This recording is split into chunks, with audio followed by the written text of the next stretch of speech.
Thank you, Mark. What a pleasure. My rabbi and friends, thank you for inviting me to teach. It is really a privilege and a pleasure to be here back with you all. So yeah, it was a cool 58 degrees this morning for a few minutes, but it's starting to warm up. I am thrilled to be able to teach on the Parsha with you. I think something that we can relate to. But before we open the teaching, just let's resettle through a nigun of gratitude. Please join me. Yai, nai, nai, nai, yai, nai, nai, nai, nai. Yai, nai, nai, nai. Yai, nai, nai, nai, nai. Yai, nai, nai, nai. Yai, nai, nai, nai, nai. Yai, nai, nai. Yai, nai, nai, nai, nai, nai. So I'd like to share with you some thoughts that will be a springboard for our meditation today. Let me pull up my text, and if for some reason it doesn't work, then we'll regroup and we'll ask Andrew to share it for us.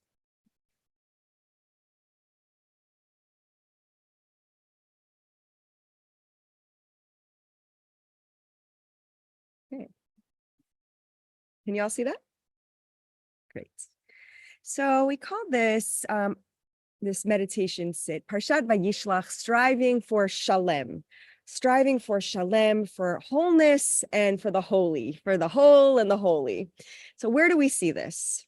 So we have the verse. This is kind of deep into the Parsha. This is after Jacob has striven with this Ish. He has already kind of hurt himself in that struggle with, whether it's, a little unclear, but we use our imagination, this divine being, maybe the spirit of Esav, his brother, who is pursuing him.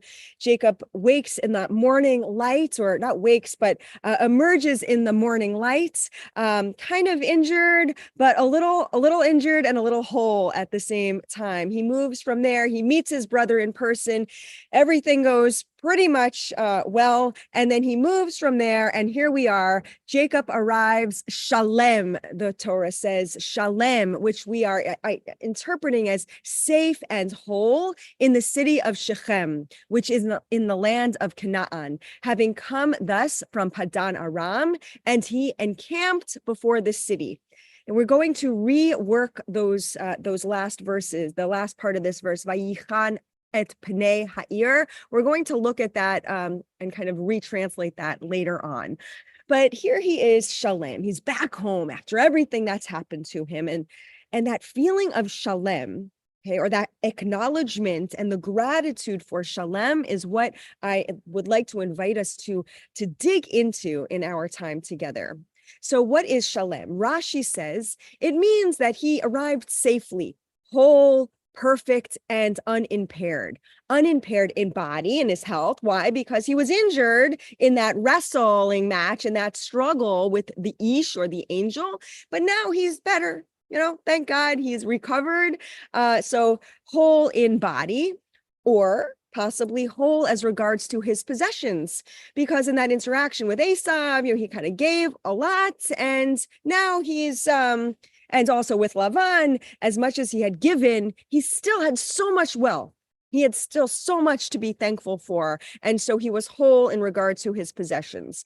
Or Rashi says he's perfect in his knowledge of Torah because he was in Laban's house for all those years. He hadn't forgotten anything that he had learned when he was in the Beit Midrash of Shem Ve'ever. Okay.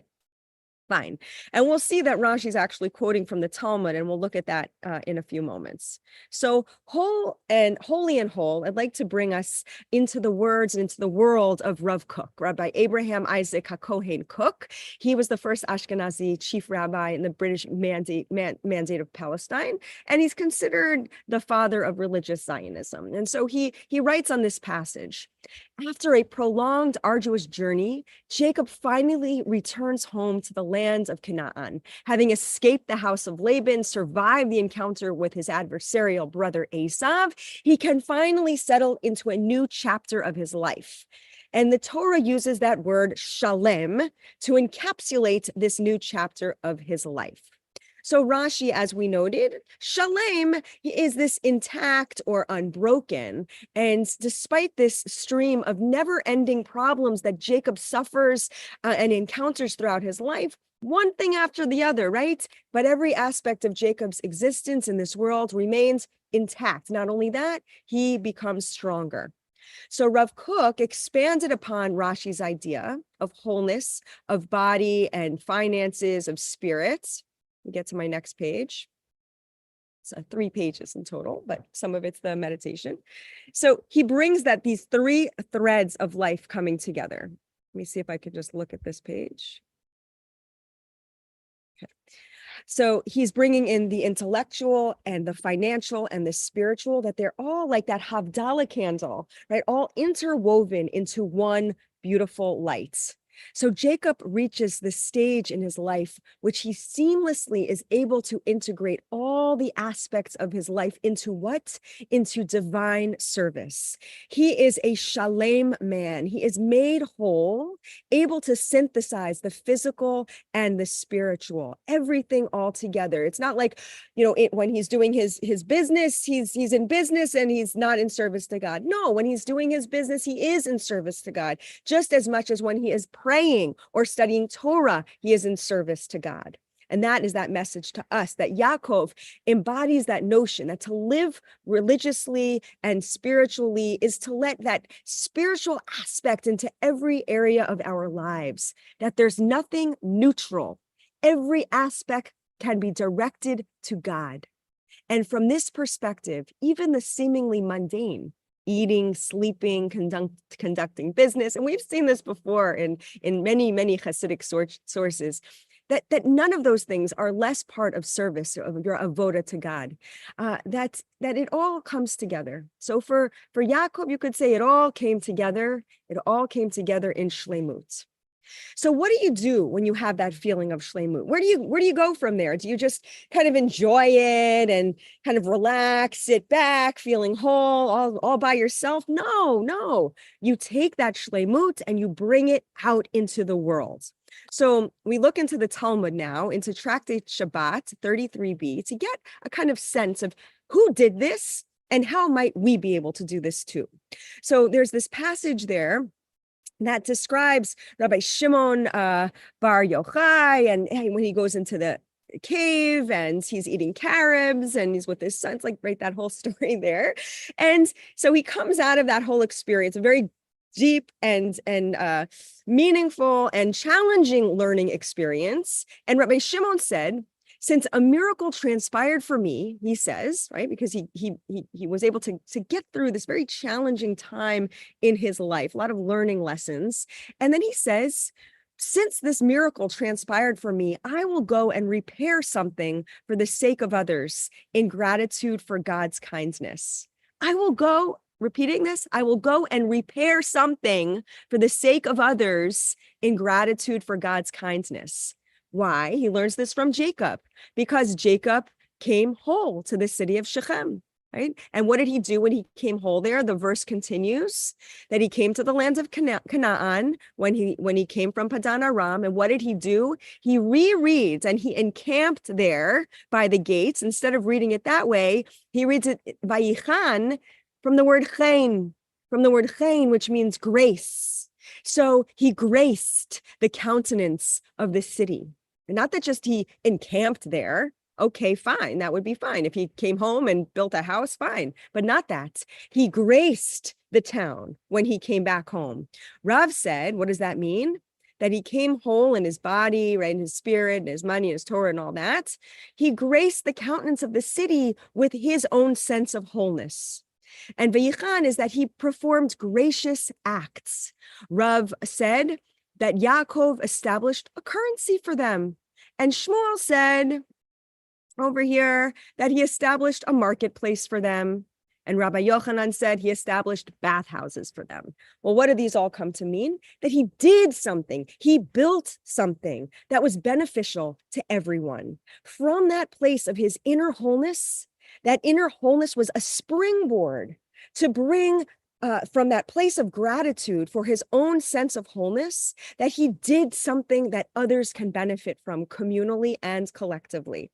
And so, in any event, clearly one for whom a miracle transpires should perform an act of kindness for his neighbors or her neighbors as a sign of gratitude.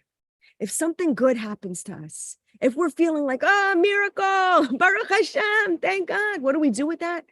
It's incumbent upon us, the Talmud teaches us, to do for others, to pass on that good. And Rav Kook goes on to say one last passage that I'm not going to really read, but this is the essential idea and the seed of the soul of Israel, that we take that good and we make it better by bringing others into the good that has been done for us. So when we feel even that little bit of shlemut, a little bit of wholeness, a little bit of healing, a little bit of that love, of God's love, that we don't just keep it to ourselves, that we share it, So one last little piece before we go into our meditation that we can't ignore it. We have to, I just felt like I had to share this one with you. How does Yaakov get to shlemut? Well, we said, he struggled. He struggled with that vision, that ish, that malach, whatever it was, that was some essence of Esav, or that essence of his inner self, of maybe some inner darkness within him. And before the angel releases him, the angel says, your name shall no longer be Jacob. It will not be Yaakov, but it will be Yisrael. For you have striven with beings divine and human, and you have prevailed.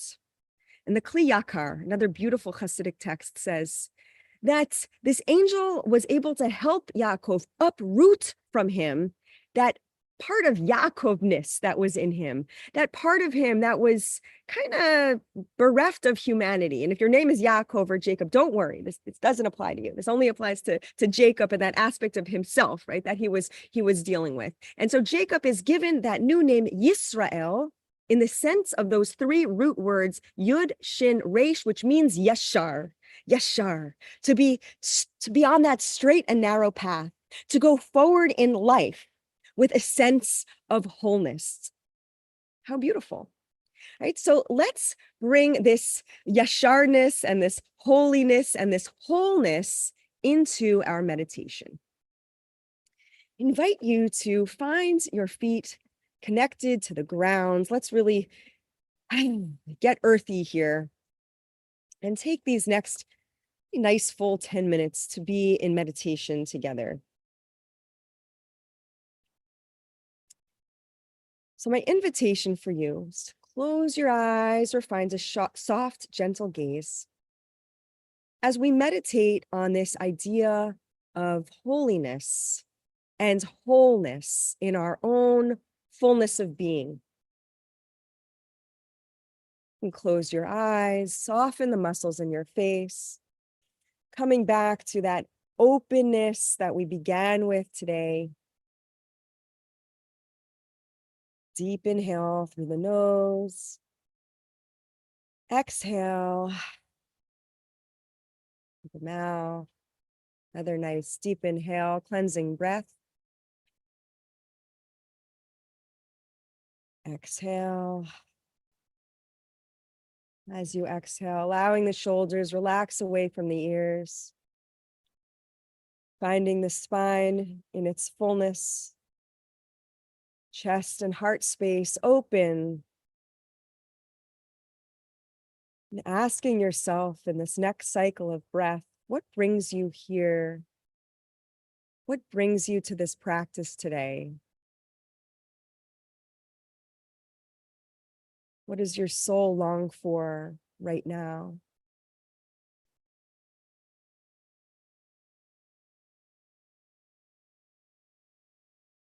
Mindful of the breath, allowing the breath to become even.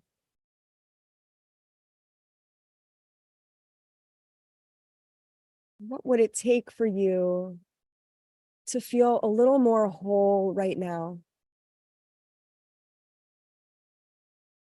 A little more whole in your awareness of body, mind, spirit. Let's awaken our awareness by allowing our full attention to inhabit the fullness of our bodies. Aware that we are a fully embodied being from head to toe, skin to bones.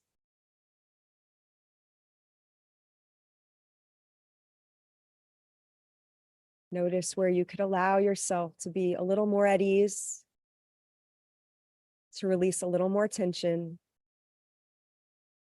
Any obstacles that prevent you from tapping into wholeness of body.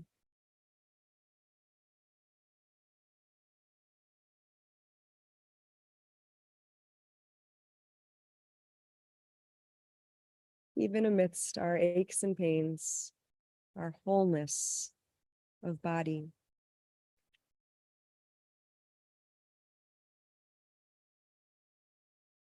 Breathing into an awareness or sensation of wholeness to your emotional body and your mental body. Allowing your full, whole self to be at ease.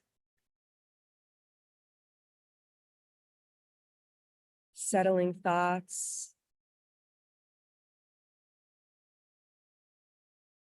Like a cool, clear pond.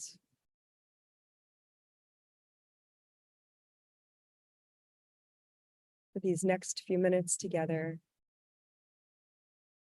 inviting a sense of clarity of your own wholeness, to breathe in wholeness, to sit in wholeness, to be in wholeness. Shalem. Shalem. Shalem.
this next minute, thinking about, envisioning how to bring this shlema, shlemut, shalom out into the world today, to bring this gratitude for wholeness, healing, to share it with others, people we love, people in the world, with the very earth itself.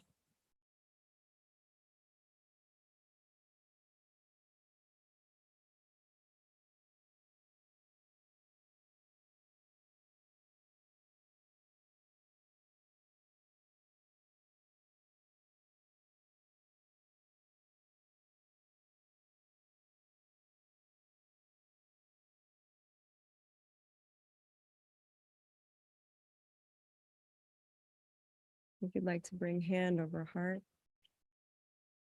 hand over hand, as we seal this practice with a chant of Shalem, Shalom, Shalva, wholeness, peace, tranquility, together.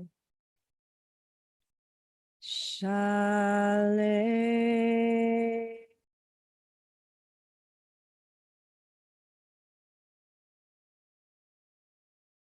Shalom.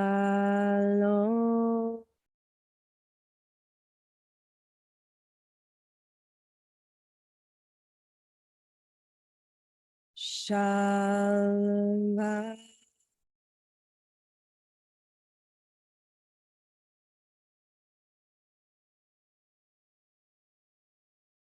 When you're ready, releasing hands, wiggling fingers and toes, fluttering eyes open if they've been closed.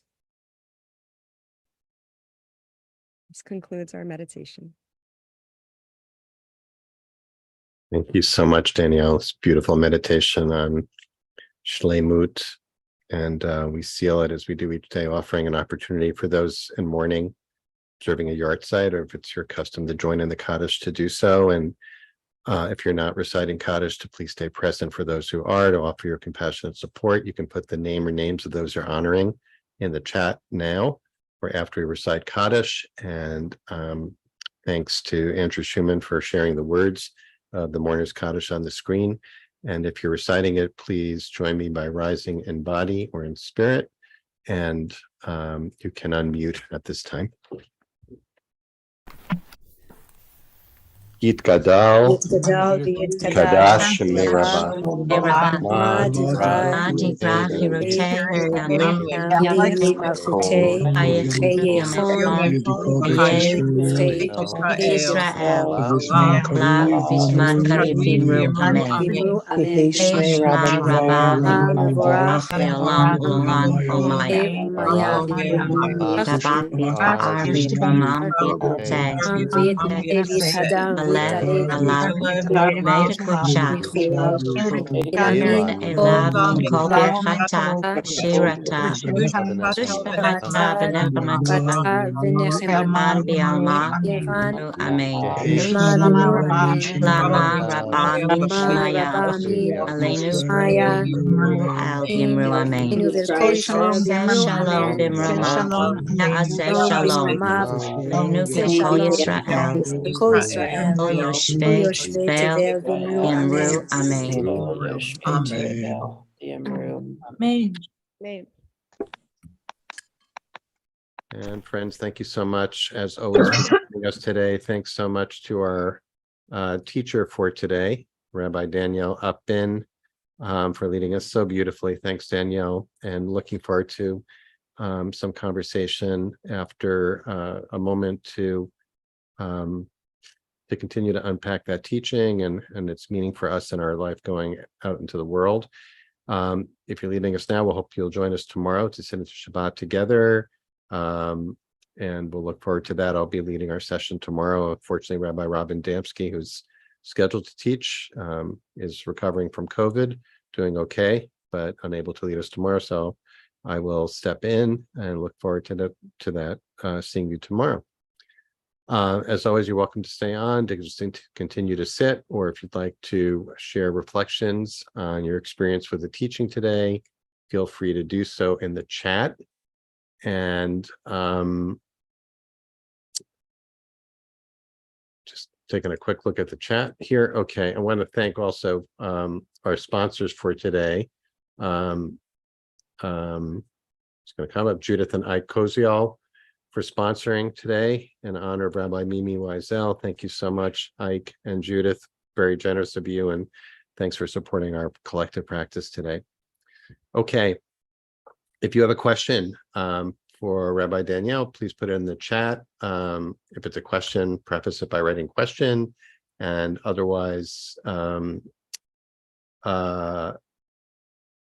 just feel free to share reflections.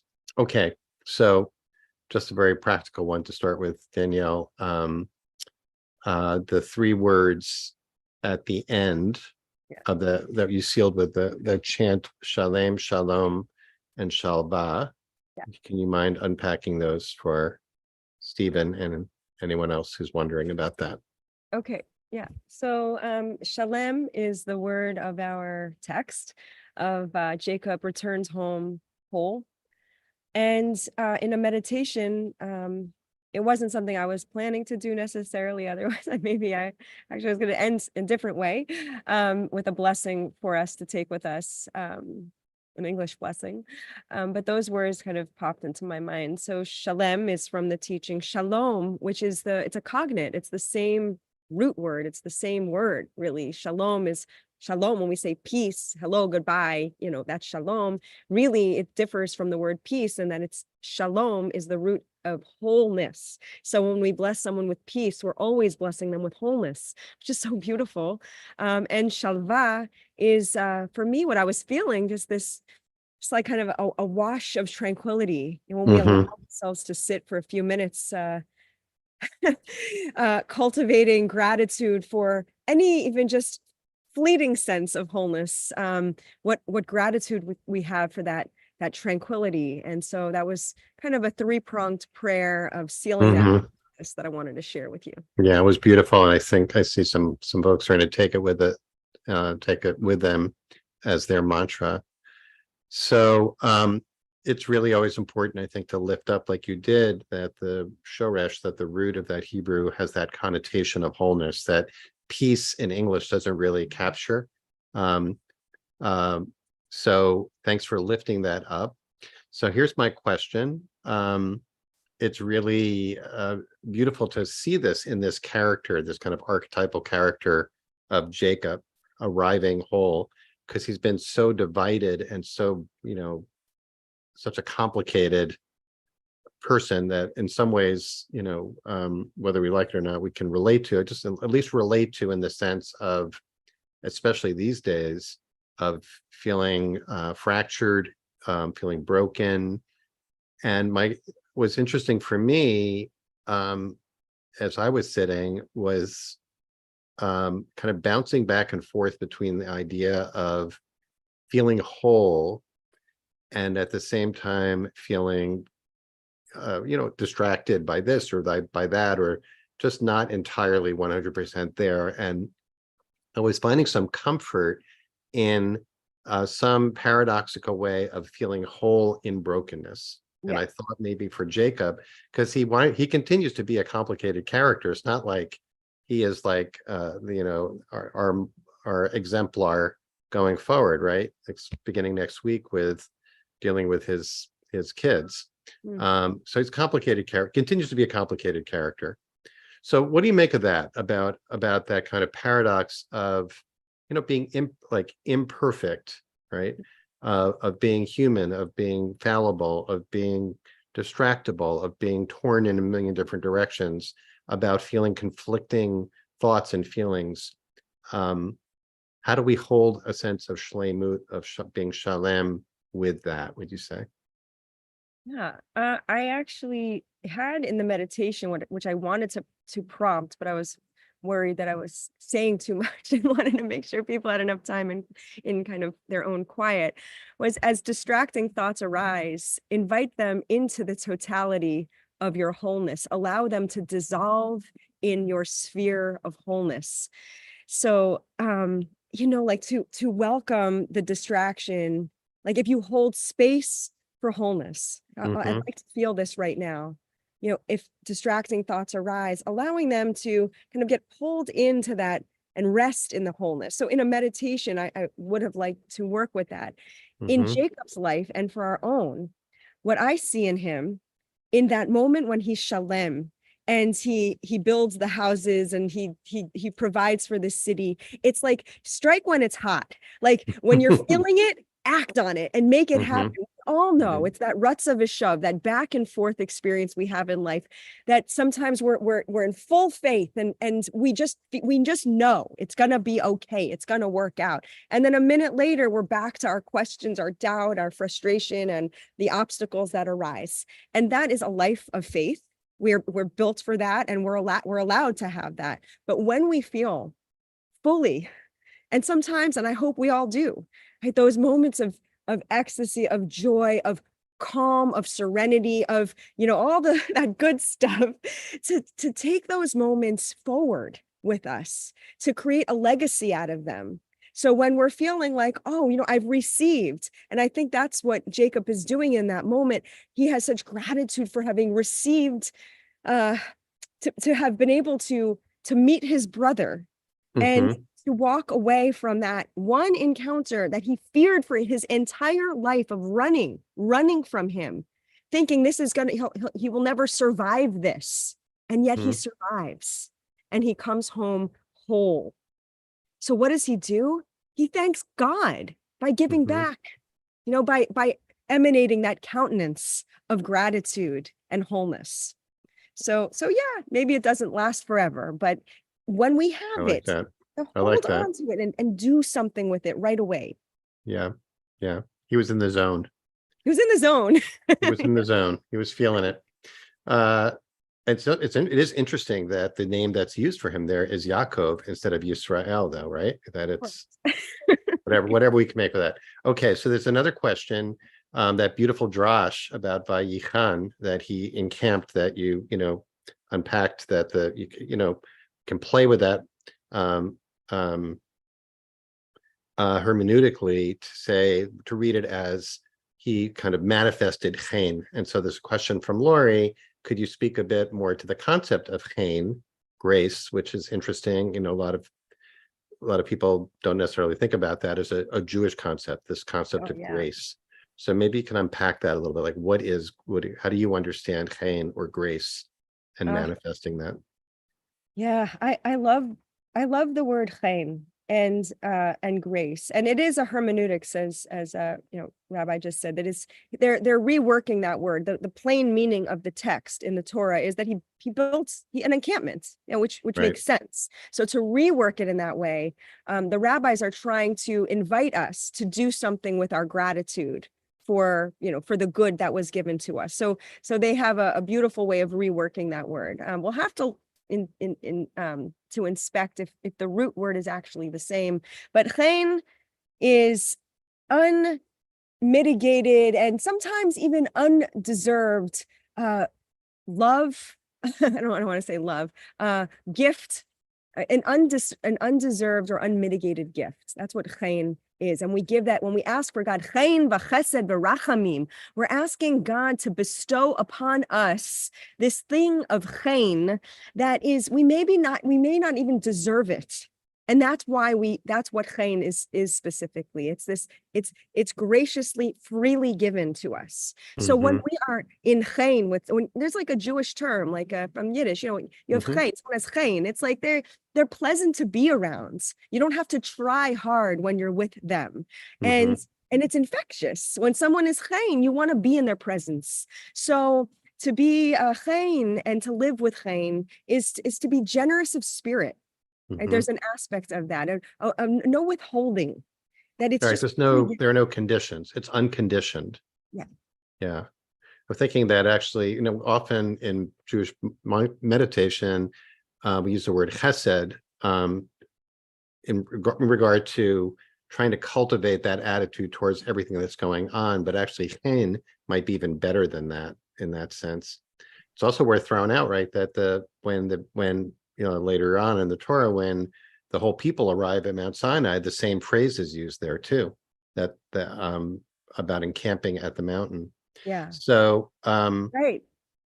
The point about that. That's so beautiful, right? Because Yisrael, Bnei Yisrael, we received the Torah. Did we do anything in particular to receive Torah at Mount Sinai? Like, did we deserve the Torah? It's chen. It's in an encampment with this aspect of something that will be freely given to us without conditions. Well, there are conditions in that.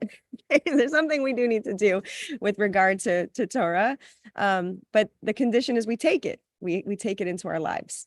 Right. So maybe that's what actually helps reconcile the paradox a little bit about brokenness and wholeness, is that actually the chen is being able to hold the brokenness with the chen. And I saw that Anna, beautifully, brought up the tradition about both the whole and the broken tablets of the covenant being carried in the ark, and about, of course, Leonard Cohen's now very famous lyric about, there's a crack in everything, about how the light gets in. It's all very seasonal. And also we got the Kotzker Rebbe's teaching that there's nothing as whole as a broken heart, right? So I actually really love, Danielle, that, that Yaakov, who in some, who's such a core central character, but, I hear from many people have a lot of problems with Yaakov, and continue to, but that he is like the person that we're focusing on now, as somebody who can represent what shlemut and shalem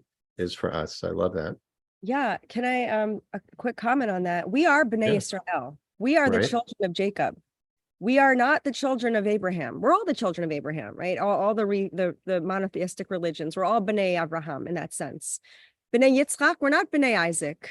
We're not. That's not what we're called. We're Bnei Yisrael. We are, which is Bnei Yaakov.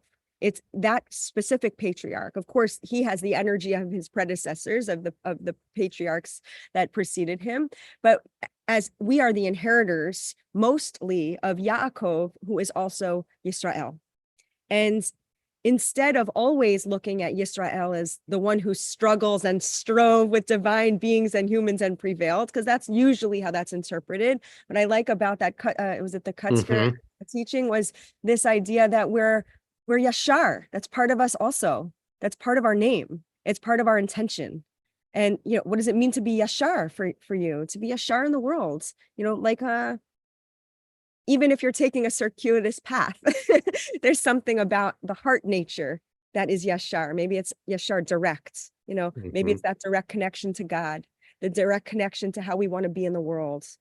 So there's that Yasharness that is also within Yisrael. Yeah. I love that. Love that. So it's a good segue to just end by saying, Yishar kochech, may your strength be straight. And maybe that be true for all of us. And thank Andrew for holding our space. And thank Ike and Judith for sponsoring our practice today and lifting up the beautiful teaching of Rabbi Mimi Wiesel. And wonderful to be with all of you. We hope you see you tomorrow to sit into Shabbat together at 12:30. Very quickly, Danielle, can you let people know, because I know you're teaching, maybe we can just pop your website into the chat as well, so people can know what you're offering. And also, you're doing a regular meditation for My Jewish Learning these days too? Tuesday at 9:30 Eastern Standard Time for My Jewish Learning. Okay, Tuesday morning. That's My Jewish Learning. You can check that out as well. And there's my, oops, I just wrote that to somebody directly. I'm going to put my email for everyone, and you can want to be in touch, please do. Okay. And Danielle, by the way, also has wonderful music, so you can check that out too. Thank you. There we go. All right. Oh, you did it already. Okay, everyone. Good to see you. Many blessings, everyone. Thanks, Danielle. Everyone, Lisa. Okay. Thank you.